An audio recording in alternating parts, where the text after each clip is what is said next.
So a little update. We're doing some more painting. And some of the white is complete. Still have a lot to do right here. I think we need to get the purple out and finish off some purple edges. Or pink, I'm sorry. And then ready to put a couple of the benches back on. Ready to stand up the stone decor and put the steps back together. Hopefully I remember how I took them apart so I don't have to redo them. So that'll make it look a lot nicer. This turned out really good. I put more screws in, repaired that joint. Amy finished painting it yesterday. I had primed it in the morning. So that's good. We still have a lot of white to do, but it's looking great.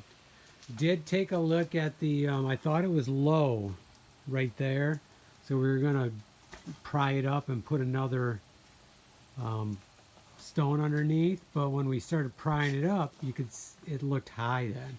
So I went down and eyed it on the other end, and sure enough, where it is right now and where it was is the best. And if we pried it up, then it looked high. So goes to show you can't always go by the joints, and sometimes you have to step back and just go by what looks right and eye it, and then that's good. So I don't think it moved since last year when we did this last fall, when we had pried that up in the first place. You can check some videos on that. We had to chainsaw off the posts and then put some stones in between.